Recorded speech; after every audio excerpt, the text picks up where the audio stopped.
este y otros temas.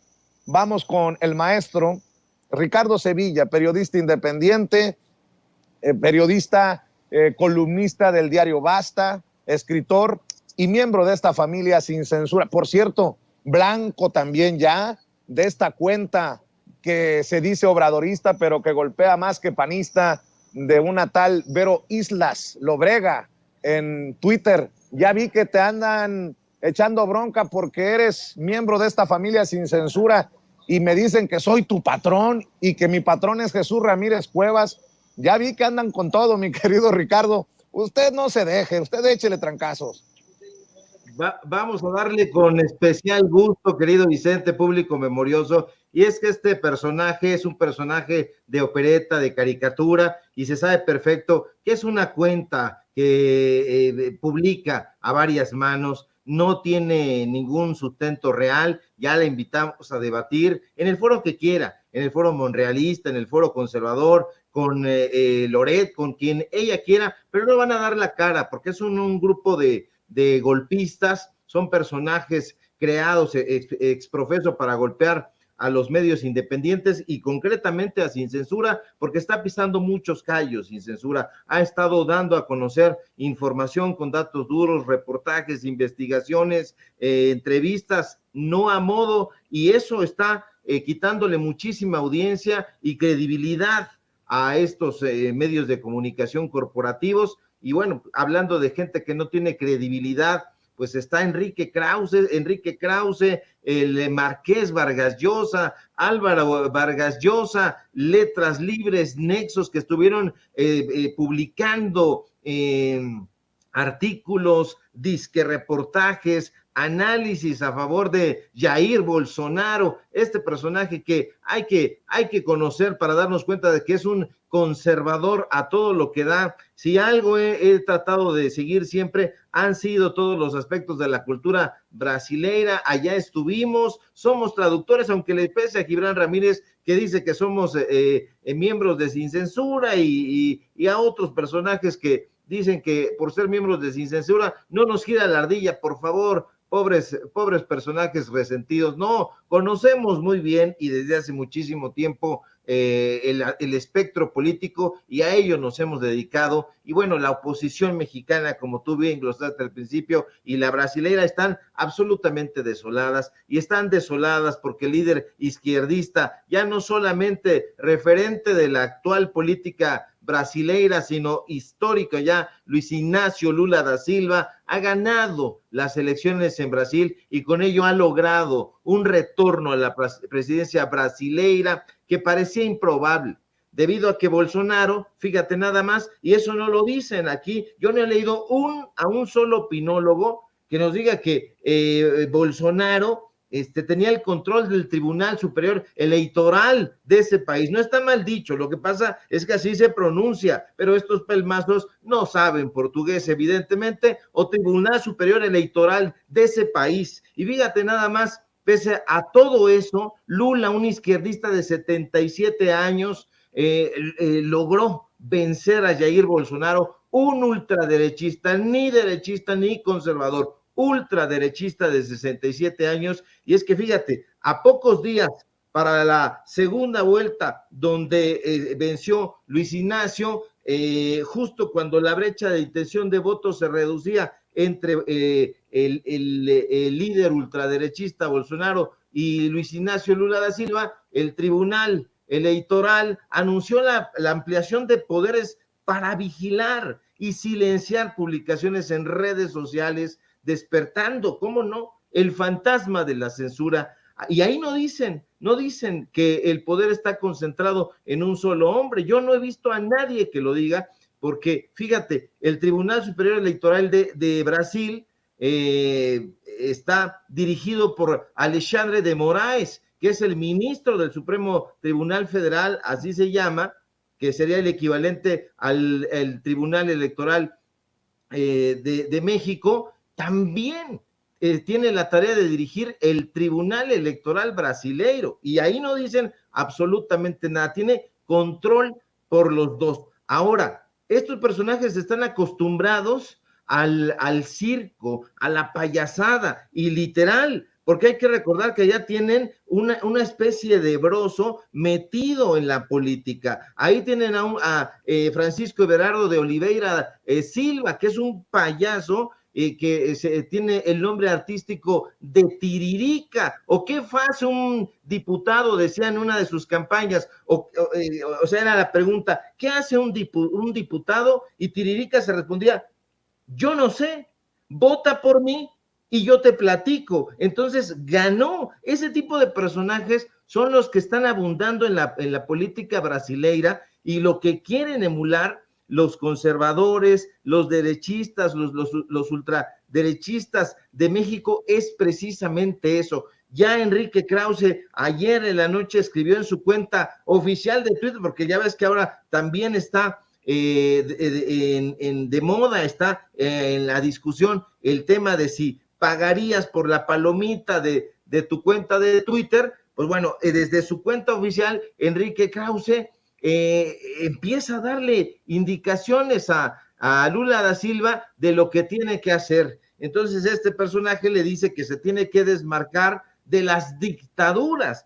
de Venezuela y de Cuba. No tiene idea Enrique Krause de lo que está hablando, y precisamente por eso coincido, querido Vicente, público memorioso, en lo que planteabas hace un momento. Hay que definirse, no podemos tener atole en las venas y no decantarse en contra o a favor de la reforma electoral de México, porque se sabe perfecto que en México se gastan miles de millones de pesos, no millones de pesos, miles de millones de pesos en el ejercicio de la democracia, pero sobre todo de la burocracia electoral. Por ello, urge que se apruebe la reforma electoral propuesta por el presidente López Obrador. ¿Por qué? ¿Cuáles son los datos duros para eso? Porque propiciará ahorros cercanos a los 50,000 millones de pesos, sí, 50,000 millones de pesos, y que ese dinero podría destinarse muy campantemente a la educación, a la salud, a la infraestructura, y eso le da poder a la ciudadanía al mismo tiempo. ¿Qué poder? El poder de la democracia, el poder de fortalecer al Instituto Nacional Electoral, que ha estado dominado por un solo personaje, Lorenzo Córdoba, que sirve a los intereses, y no es especulación, es la realidad, al grupo Nexos, al grupo de Letras Libres. Entonces, no es solamente cambiarle el nombre por el Instituto Nacional de Elecciones y Consultas, no, la propuesta de la reforma electoral aporta grandes beneficios económicos y fortalece a la democracia en México, porque esto es la posibilidad de que el pueblo elija a los consejeros y magistrados electorales. Eso es lo deseable, que se elija, que la gente participe. Algo que me parece muy interesante son medidas que tienen la idea de implementar para generar ahorro. Entonces, esta desaparición de los organismos públicos locales electorales, que también les caen en el periódico Excelsior porque les daban su mochadita, los famosos soples, y eso es muy interesante, porque fíjate nada más, a los soples, como se les conoce en algunos estados, y también como se les conoce como Consejo Estatal Electoral y de Participación Ciudadana en San Luis Potosí, por ejemplo, pues tienen una carga monetaria tremenda. O sea, representan un gasto al erario que es cercano a los 13,000 millones de pesos anuales. Entonces, esta iniciativa que hay que apoyar, pues considera la disminución del presupuesto para todos los partidos políticos locales y nacionales. Entonces, eso al mismo tiempo es una mejoría, porque representa un ahorro de alrededor de 11,000 millones de pesos anuales. Entonces, si nosotros revisamos la propuesta de reforma al Instituto Nacional Electoral, no vamos a encontrar que hay un atentado contra el INE, como están reuniéndose allá en las lomas de Chapultepec, ahí los grandes empresarios. Ahí tiene información precisa el presidente López Obrador de qué personajes se están reuniendo allá. Allá en ese lugar se están reuniendo personajes que tienen que ver con el empresariado mexicano, que están íntimamente vinculados con la política de este país, la política conservadora, y que están tratando de llevar esta narrativa a los medios de comunicación corporativos de que el INE se encuentra en peligro. No, el INE no se encuentra en peligro. Lo que se encuentra en peligro es esta faceta que le ha impuesto desde José Woldenberg cuando era el IFE hasta Lorenzo Córdoba, ahora que lo tiene a su merced, pues un negocio redondo, los contratos a modo que nosotros hemos dado a conocer aquí en Sin Censura y que tanto le molestan a Lobrega y a todos esos personajes estultos, es lo que se va a acabar en el momento de que exista esta reforma electoral. Entonces es salutífera por todas partes, y lo que les duele es que América Latina ya no tiene una venda en los ojos, está apoyando el cambio popular, que no populista, en todo el continente, está creciendo de una manera imparable, y por eso encontramos al Marqués Vargas Llosa, a Enrique Krause, a Nexos, a Letras Libres, a Reforma, a Sergio Sarmiento, a Raimundo Rivapalacio, a todos estos personajes que ahora resulta que son internacionalistas y que conocen la escena política brasileña. No la conocen absolutamente, no han salido de su burbuja y no se han asomado a ver las necesidades de los pueblos en Latinoamérica, y todo lo que han dicho ha sido en pos del dinero. No hay un análisis político ni geopolítico a profundidad, no conocen a los actores políticos, no conocen el sistema brasileiro, ni argentino, ni cubano, ni venezolano, no lo conocen, son unos absolutos pelmazos, y nosotros siempre lo vamos a evidenciar con datos duros, y esto es lo que les está afectando. Es sospechoso que estén apoyando a Jair Bolsonaro, a ver ahora cómo le hacen para lavarle la cara. Es un personaje absolutamente corrupto, pero la ola izquierdista está tomando un auge imparable, no solamente en América Latina, sino en todo el mundo, y eso es lo que los conservadores quieren evitar a toda costa. Querido Ricardo, ¿por qué no cerramos invitando a la gente a tus trincheras, a tus espacios? Que amor con amor se pague. Claro que sí, querido Vicente, público memorioso. Síganme, por favor, en mis redes sociales, en Twitter, @Sevilla Crítico, en Facebook, Ricardo Sevilla, así nada más. Síganme en el diario Basta, donde soy columnista, y por supuesto, aquí en La Familia Sin Censura, donde estamos aportando análisis, datos duros, para que la gente continúe pues teniendo información constante y sonante, y que no estemos cayendo en las inferencias ni en las fake news de las que tanto gozan ahí en los medios de comunicación corporativos. Te mando un fuerte abrazo, querido Vicente. Nos vemos hoy, público memorioso, en los datos duros, en punto de las 8:30. Te mando un fuerte abrazo a ti y a producción. Gracias, mi querido Ricardo, el maestro Ricardo Sevilla, hablando con nosotros sin censura. Y grábeme, don David, desde...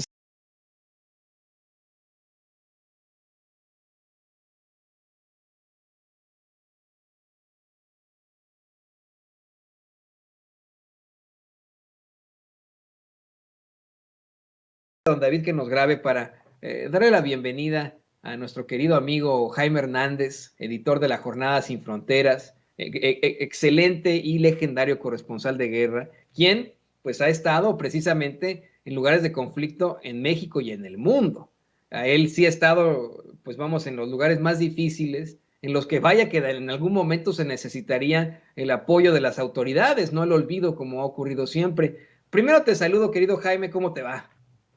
Querido Toño, ¿cómo estás? Buen inicio de semana. Pues bien, le decía a Vicente desde hace rato que estamos muy contentos por la situación ocurrida en Brasil, pero eso ya platicaremos en unos momentos más. ¿Qué te parece que empezamos con este tema? Tú como corresponsal has estado en varios puntos de la tierra en los que no solamente se enfrenta a ese fantasma de la pobreza, de la desigualdad, de la injusticia, sino también la guerra.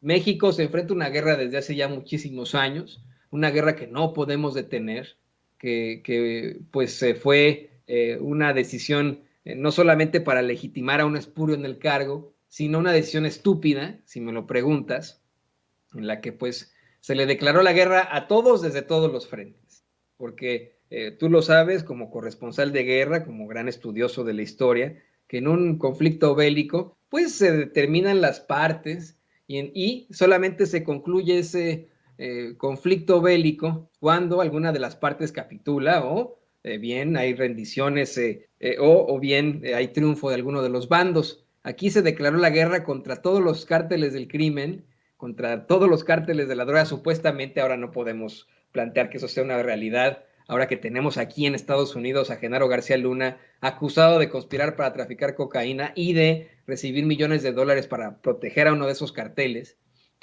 Pero pues se creó esta conflagración terrible en la que se fueron creando aún más carteles, aún más grupos del crimen, y que no se le ve ni pies ni cabeza.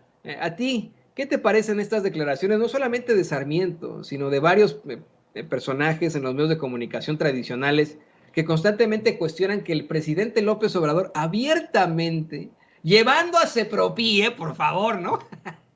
Llevando a Sepropie, va a estos pueblos olvidados por muchos de sus antecesores, estos pueblos en los que, en efecto, la gente, los jóvenes, se vieron en la horrenda necesidad de optar por el crimen para sacar adelante a sus familias, algunos, no todos obviamente, estas comunidades en las que nuestra sociedad falló definitivamente y que hoy queremos ver como simples y sencillamente comunidades fallidas. ¿Cuál es tu opinión sobre esto, Jaime?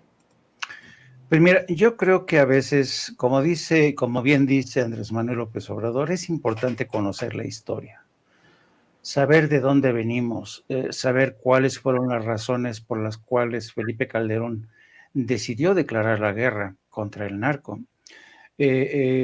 Como tú sabes, en muchos sentidos, esta decisión de declararle la guerra al narco fue hija de una elección ilegal, producto de este fraude electoral que le permitió a Felipe Calderón ganar, haya sido como haya sido. Bueno, yo te quiero contar una experiencia personal. Ya tenía en el poder aproximadamente, creo que un año y medio Felipe Calderón, que era presidente de México, y en una cena, no puedo decir en casa de quién, pero sí puedo decir quiénes estaban. Había miembros del Departamento de Estado. Estoy hablando de una cena en una residencia que sigue perteneciendo a un multimillonario. Y en esa cena nos dimos cita algunos periodistas y altos funcionarios del Departamento de Estado.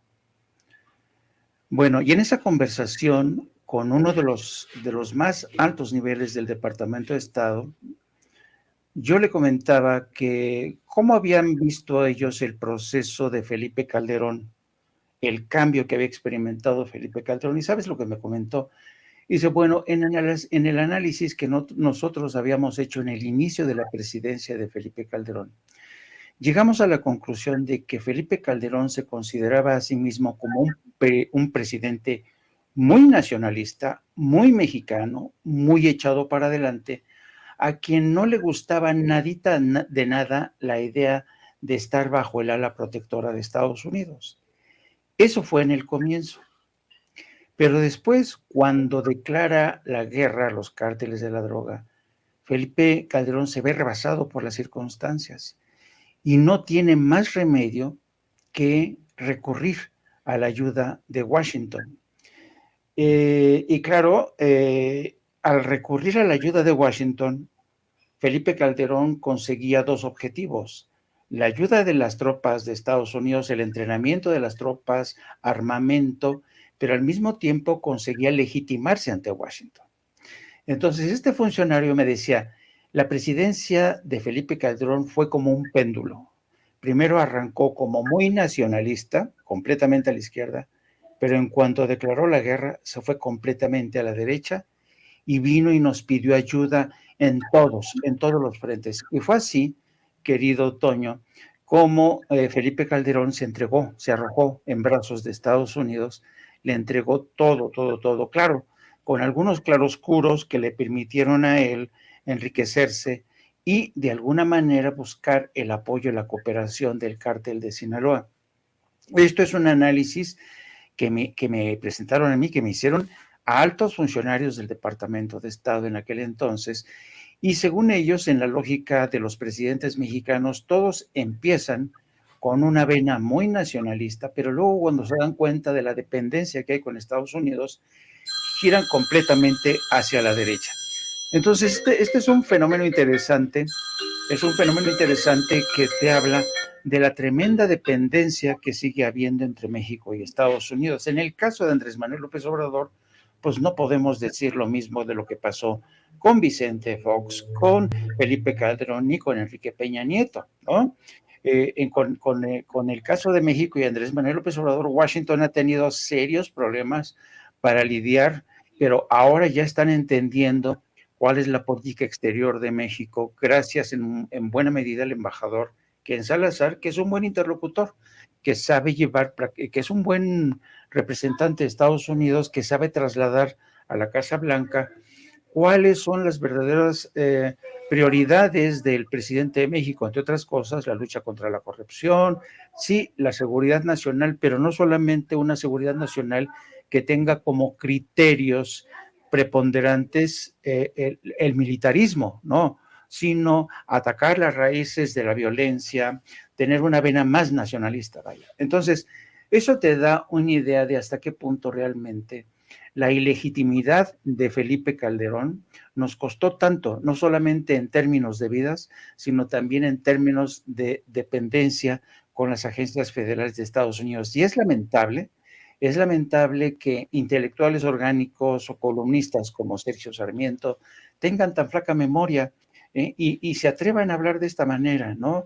Como si realmente no existiera el pasado, como si ninguno de nosotros nos acordáramos de todas las tropelías, las ilegalidades y los crímenes de Estado que perpetró Felipe Calderón, querido Toño. Y que, insisto, han causado junto con otros expresidentes la clara destrucción de México y en estos momentos la crisis humanitaria a la que se enfrenta el país. Específicamente, como bien tú mencionas, estos crímenes de lesa humanidad, yo considero hasta genocidio que se cometen en sexenios como el de Ernesto Zedillo y por supuesto que el de Felipe Calderón.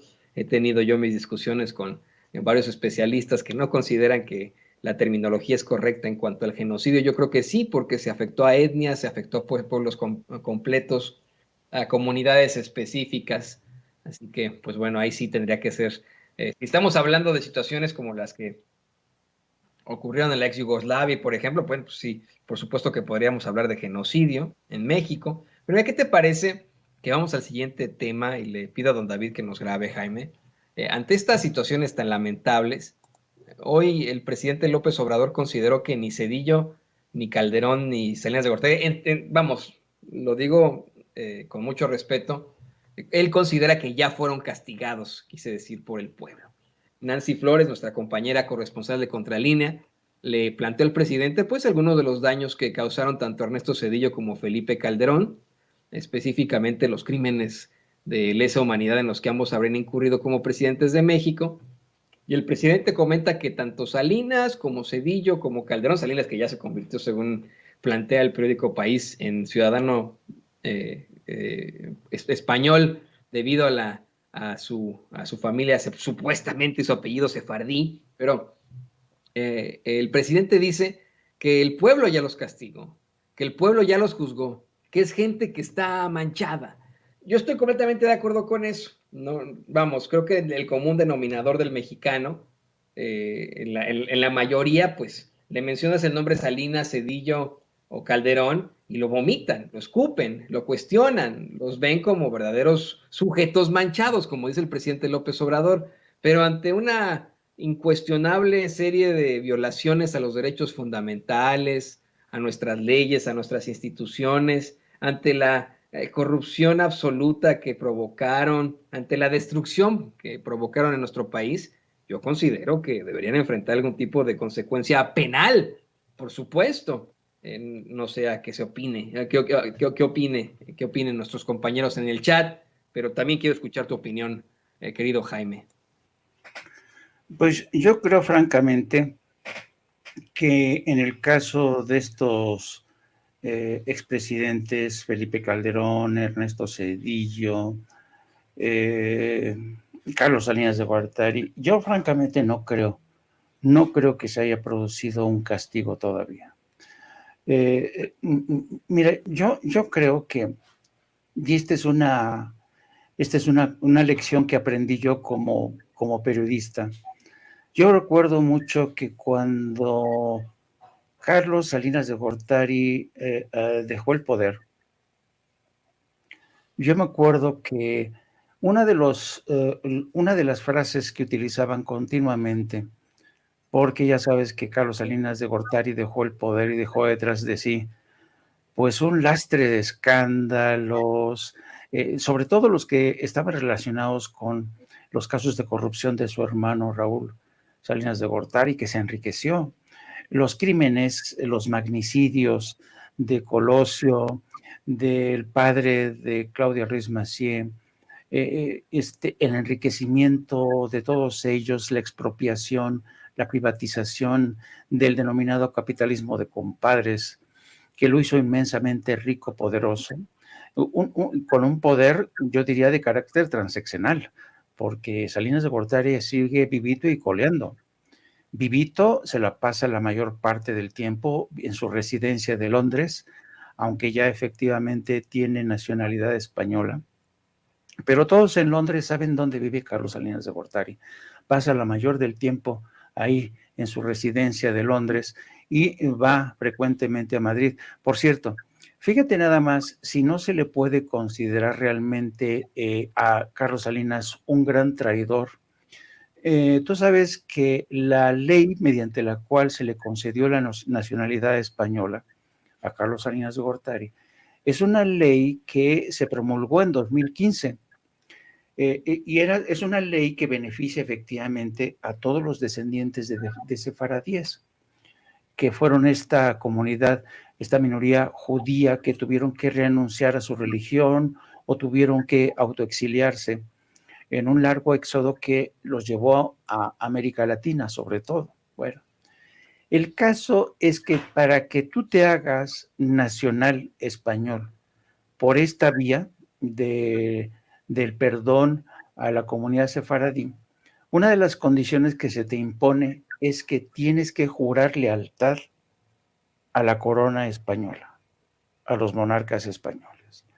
De tal suerte que cuando Carlos Salinas de Gortari optó por esta vía, habiendo sido presidente constitucional de México, decidió que sí, aceptaba convertirse en súbdito de la corona española y jurar lealtad a la corona española, que es uno de los requisitos indispensables para convertirte en ciudadano español por esta vía.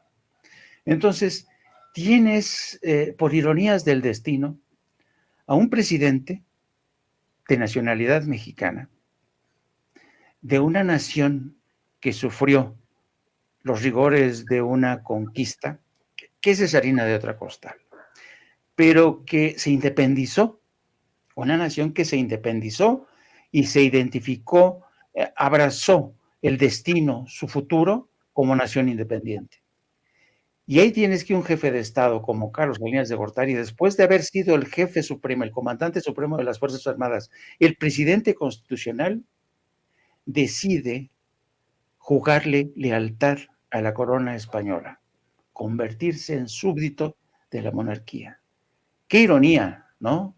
Un presidente que se decía que era nacionalista, mexicano, ¿sabes? Que prometió llevar y ahora se esconde como una lagartija bajo esta piedra de la nacionalidad española por la cual ha tenido que jurar lealtad a la corona. ¿Y para qué?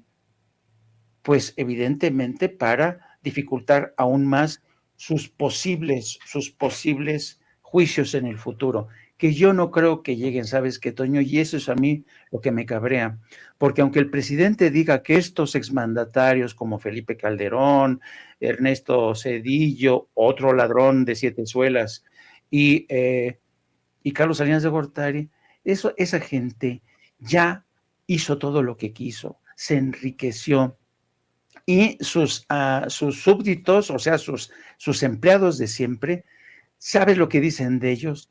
No juzguemos tan pronto a Carlos Salinas de Gortari, no juzguemos tan pronto a Ernesto Zedillo, porque la historia les va a hacer justicia. Así dicen sus defensores. La historia les va a hacer justicia. ¿Y sabes qué? La historia no les ha hecho justicia. Siguen siendo igual de ladrones, siguen siendo igual de traidores. Traidores a su patria, traidores a su tierra. Y ahí está el caso de Zedillo, que ahora trabaja para las compañías ferrocarrileras de Estados Unidos, mientras se ampara bajo este brazo intelectual, cultural que encabeza Mario Vargas Llosa. Ahí tienes acá a Enrique Peña Nieto, también refugiándose en una nacionalidad, apostando todo el dinero que se robó para invertirlo en España. Dime si tú, acaso, eso no es un acto de alta traición. Entonces, sí, no, yo entiendo al presidente que no, como jefe de Estado, no quiere incendiar el granero, no quiere que lo acusen de responsable de haberse convertido en una suerte de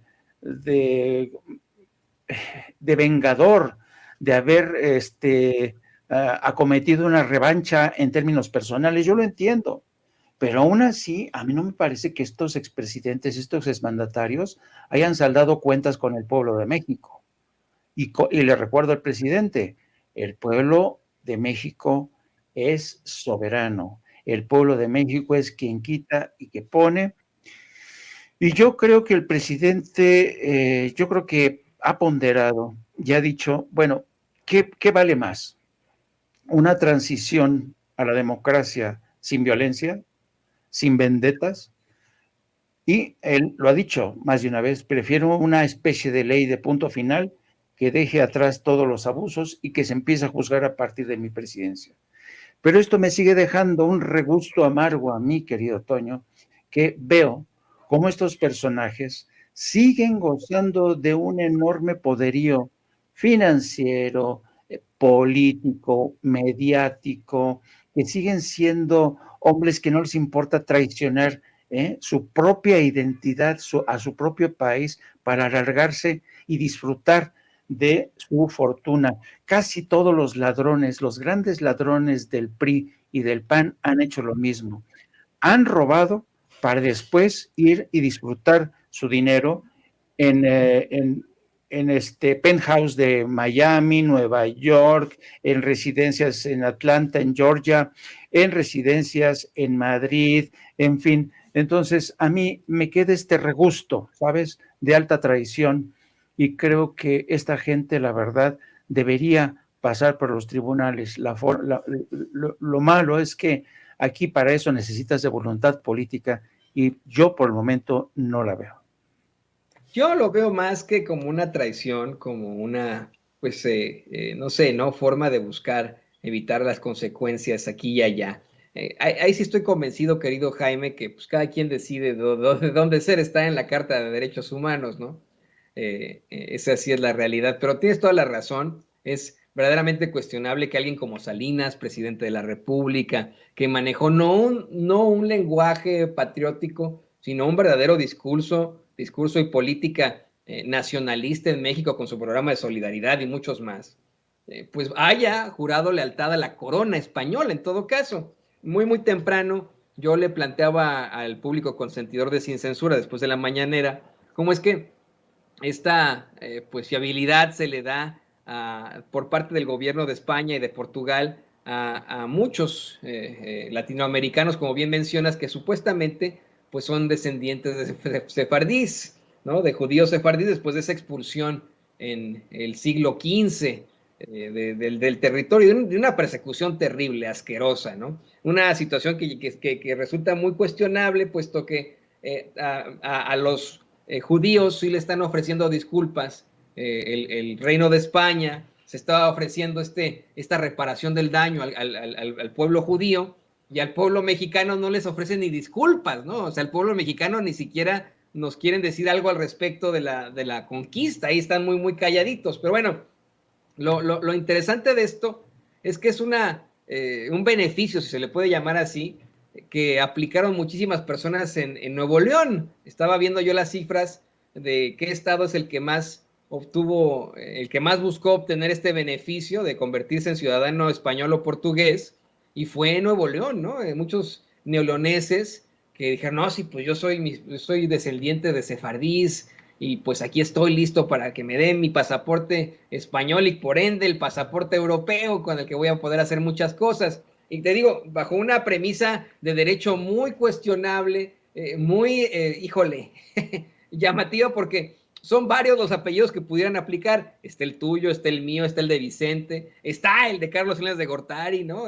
Hay una cantidad impresionante. Son los apellidos que tenemos en su mayoría los mexicanos. Mismos apellidos con los que nos cuestionan y nos discriminan personajes como Vicente Fox o como Gabriel Cuadri, que ellos tienen otro tipo de apellidos y que piensan que pueden discriminar, por ejemplo, al presidente López Obrador por apellidarse López, ¿no? En esta lista que proporcionan para poder aplicar a este beneficio, en efecto no aparece Obrador, pero sí aparece López, no aparece Cuadri, por supuesto, no aparece Fox, ¿no? Como apellido. Pues están todos los de los mexicanos, está el Ruiz, está el Hernández, que es el tuyo, el Serrano de Vicente, el de muchos de los que nos ven y que nos escuchan, y que, insisto, tal vez se pudo utilizar pues como una especie de aprovechamiento, otro tipo de cosas. Yo creo que esa es la forma en la que lo utilizó Carlos Salinas de Gortari para poder buscar, pues,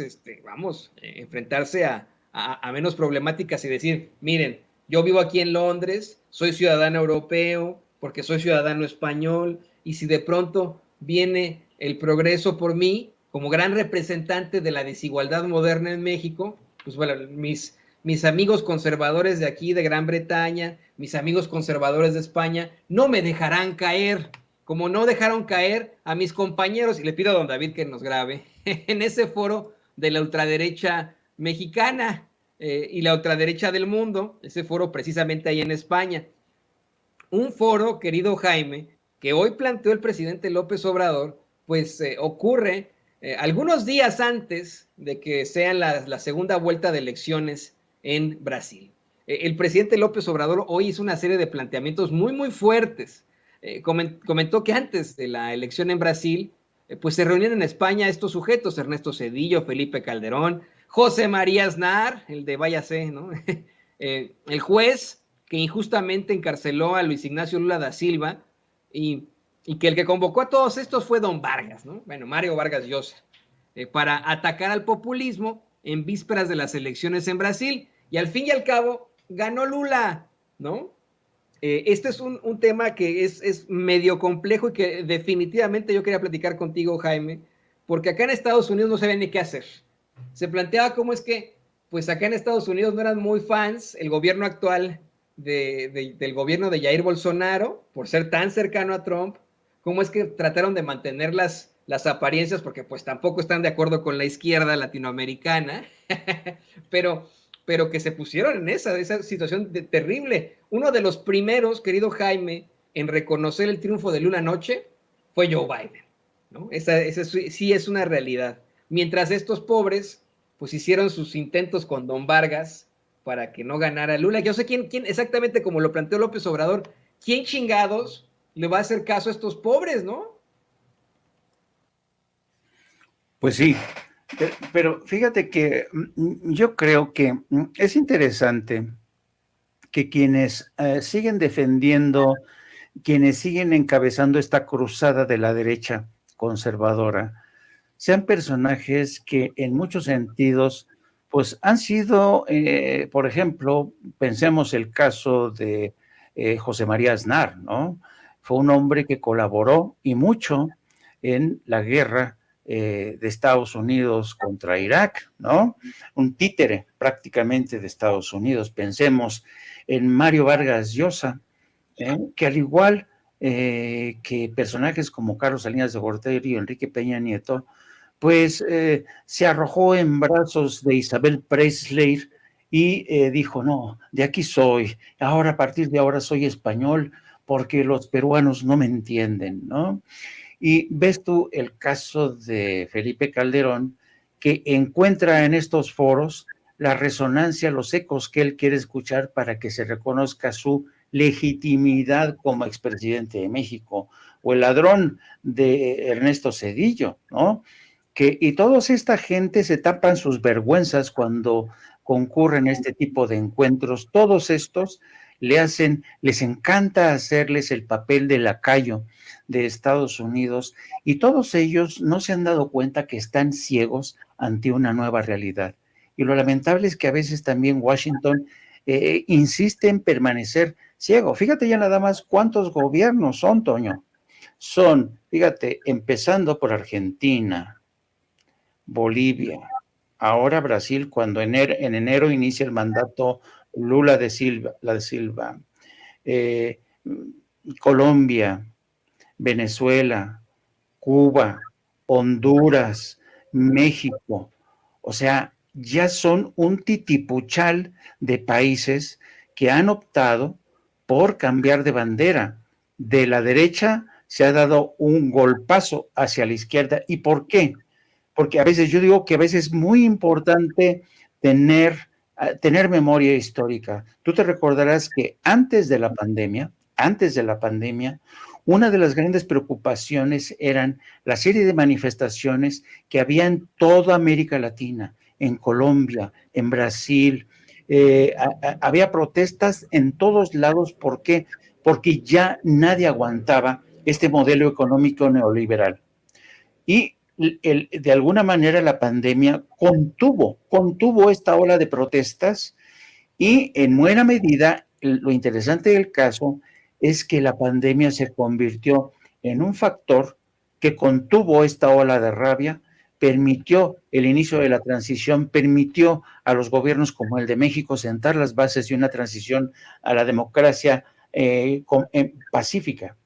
Pero eso no impidió que el cambio, la transición hacia la democracia en distintos países de América Latina siguiera avanzando. Bueno, eso Estados Unidos no lo ha querido reconocer, y yo creo que es una gran equivocación. Es una gran equivocación de Washington. Tendrán que recalibrar sus relaciones con el resto de América Latina o mantenerse aislados, porque una de las lecciones que dejó Barack Obama, y Barack Obama por eso decidió reanudar las relaciones con Cuba, fue porque se percató de que quien se estaba aislando en materia política exterior de América Latina no era Cuba, no era Venezuela, sino que era Washington, que insistía en mantener esta campaña, estos bloqueos criminales contra Cuba, contra Venezuela. Perdió a uno de sus aliados más importantes en Colombia. Estados Unidos no se esperaba que iba a perder un aliado como Colombia. Colombia ha sido durante décadas, ha sido el niño consentido de Washington, el enfant chouchou de Washington. Entonces, imagínate, para que ahora hasta Colombia haya cambiado de bandera, es que algo está pasando. Y si Washington no se quiere dar cuenta de lo que está ocurriendo, allá ellos. Pero al igual que Washington, son algunos en la Unión Europea que tampoco quieren percatarse, o de plano siguen sin entender la realidad de América Latina. A mí realmente me resulta sorprendente que desde España, que nos conquistó, siguen teniendo tan poco conocimiento de la realidad política, económica y social de México.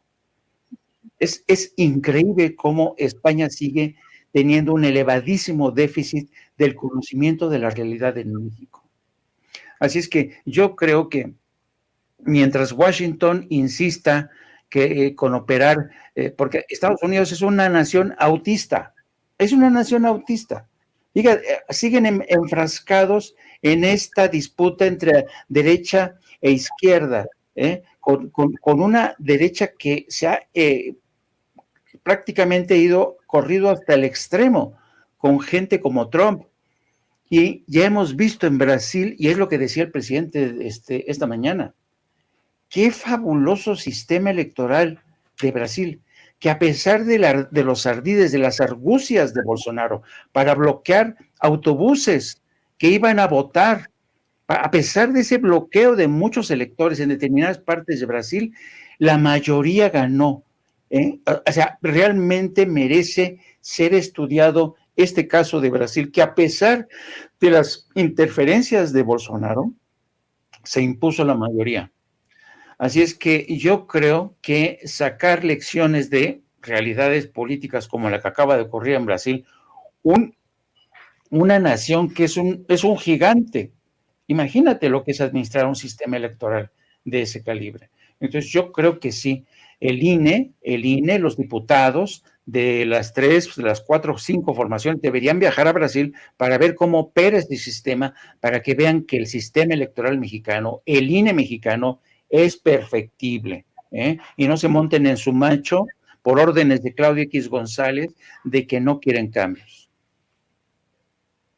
Así es, tendría que pues, quedar exhibido eso desde el principio en cuanto a la reforma electoral, y yo estoy también esperanzado en que en algún momento puedan ir cualquier tipo de legislador, que lo reciba nuestra queridísima Lina Duarte ahí en Sao Paulo, que lo salude ahí, nos diga, a ver, véngase Marco Cortés, bueno, él es el dirigente del partido, ¿no? O no sé, no, véngase Xóchitl Gálvez, le voy a enseñar cómo fue el sistema electoral y cómo actuó este sistema electoral en las elecciones, cómo es que pueden hacer que el INE no pague tanto, ¿no? Entonces estaría interesantísimo eso. Mientras tanto, no me queda más que agradecerte, querido Jaime, por esta iluminación, por habernos pues dado todo tu parte de tu conocimiento en esta intervención que tienes en Sin Censura. ¿Por qué no nos compartes tus redes sociales para que la gente se ponga en contacto contigo, querido Jaime Hernández? Y a lo mejor, bueno, cuando termines esta transmisión, a lo mejor puedes empezar con el trámite para buscar tu ciudadanía española, porque tu apellido es sefardí, ¿no? Entonces, a lo mejor podrías ahí buscarla como Salinas, ¿no? No, y fíjate que, querido Toyo, que tenía derecho a la nacionalidad. Yo tenía derecho a la nacionalidad española. Yo viví en España 14 años, ya solamente por ese tiempo yo tendría derecho al pasaporte español, pero en realidad nunca me importó ser cabeza de ratón. Nunca, nunca, nunca. Por eso yo regresé a mi país después de haber estado tantos años en España, tantos años en París y Bélgica, tantos años en Estados Unidos, porque yo quería regresar a mi país. Hay quien no entiende este deseo de regresar a tu patria para seguir haciendo patria, pero pues es que por eso a mí me cuesta tanto trabajo entender a la gente que amasa fortunas para después irse a disfrutárselas a otros países. Claro. Deberían de seguir el ejemplo de nuestros paisanos en Estados Unidos, que es nuestra gente que sufre tanto, trabajan de verdad. ¿Y sabes cuál es su sueño, Toño? Regresar a México y construir una casa en México. Exactamente, regresar a seguir haciendo patria. Esos son los mexicanos de verdad, no estos traidores que tienen residencias por aquí, residencias por allá, como el señor Salinas de Gortari.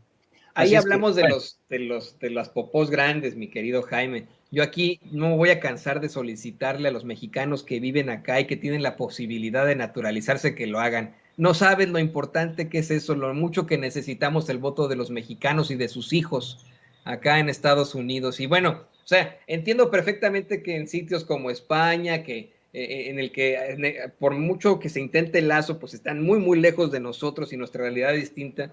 Entiendo que ahí no puedan ocurrir ese tipo de lazos, pero acá entre México y Estados Unidos, que tú mismo has comentado, somos hermanos a veces que compartimos, no a veces, somos hermanos siameses que compartimos órganos. Aquí sí creo que nuestros paisanos, los que puedan, se naturalicen y por favor voten en las próximas elecciones, porque si usted cree que tuvimos una amenaza con Bolsonaro, espérese cuando regrese Trump o cuando nos saquen a Ron DeSantis, el aprendiz de Adolf Hitler, como el candidato de los republicanos, o que nos pongan a un demócrata antiinmigrante, ¿no? Porque esas son otras. Así que yo ahí sí considero que aquí sí, por favor, hágase usted ciudadano. No sé qué opinas tú de eso, querido Jaime, ya para cerrar. No, yo creo, y es un consejo sabio que les voy a dar, siempre es mejor tener un pasaporte o 2 o hasta 3 pasaportes. Siempre es bueno tener más pasaportes, siempre, siempre. Más de un pasaporte del mexicano, si ustedes pueden tener 2 o 3, esto no va en contra de su mexicanidad, ni de su amor por su patria, no, pero porque de cualquier forma, ustedes, sobre todo los que viven en el extranjero, saben muy bien que la identidad mexicana nunca se borra, nunca, ustedes la llevan dentro, y su experiencia en el extranjero les permite acumular conocimientos, cultura, civismo, tener más ideas de muchas otras cosas. Por tanto, otra cosa es que convertirse en español o esconderse en Israel tenga el propósito de cubrirse las espaldas. Ese es otro rollo completamente distinto. Pero yo nunca he estado en contra de la gente que tiene 1, 2 o 3 o más nacionalidades. ¿Por qué? Porque los mexicanos de hoy somos más cosmopolitas, ya no somos, sobre todo nuestros hijos, ya no tienen una identidad granítica, no. Nuestros hijos ya, yo tengo hija casada con estadounidense, en fin, y eso suma, no resta a su mexicanidad, a su amor por México. Así es que yo opino en ese sentido. Y ahora sí me despido, querido Toño, les pido que me sigan a través de mi programa No Apto para Cínicos, donde vamos a seguir tratando este tipo de temas. Transmitimos todos los días a partir de las 14 horas. También les pido que me sigan a través de mis redes, a través de mi cuenta personal, @JaimeJourno, y también les pido que nos sigan a través de la sección de la Jornada Sin Fronteras, donde llevamos hoy una historia del duro regreso, del amargo regreso de muchos venezolanos que emprendieron con ilusión su viaje pensando que a lo mejor llegarían y se quedarían en Estados Unidos, y que hoy regresan después de haber sido expulsados por Estados Unidos, repatriados por México, y hoy se enfrentan muchos con esta triste realidad de volver a empezar de cero. Y sin más, querido Antonio, te mando un abrazo muy fuerte a todo el equipo de producción y saludos, por supuesto, al gran Chete, que ya sé que siempre anda de arriba para abajo. Muchas gracias, querido Jaime. Lo tiene usted, Jaime Hernández, editor de La Jornada Sin Fronteras y gran corresponsal de guerra aquí en Sin Censura, pero sobre todo un gran periodista mexicano. Ahí está, mi querido Jaime. Y ahora sí. Amigos, amigas, regresamos en breve, pero mientras seguimos hablando sin pelos en la lengua, sin censura, usted puede suscribirse a nuestros 3 principales canales en YouTube. Sin Censura Media, en donde tenemos más de 1.600.000 suscriptores, Sin Censura TV, en donde tenemos más de 1 millón de suscriptores, y en Sin Censura Presenta, en donde queremos llegar muy pronto a los 100,000 suscriptores. Si usted ya está inscrito en Sin Censura Media, suscríbase en Sin Censura TV. Si ya está suscrito en Sin Censura TV y Sin Censura Media, suscríbase a Sin Censura Presenta. Recuerde que es gratis, no tiene que sacar un solo centavo de su bolsillo para apoyarnos. Dele clic en la campanita para que los señores y señoras de YouTube envíen las notificaciones cuando estemos transmitiendo en vivo y en directo o estemos subiendo videos. También nos puede seguir en Twitter en @Vicente Serrano y hasta en Instagram. Ojo, también estamos en Instagram. Son nuestras redes sociales y con el apoyo de ustedes seguimos creciendo, porque con ustedes todo, sin ustedes nada.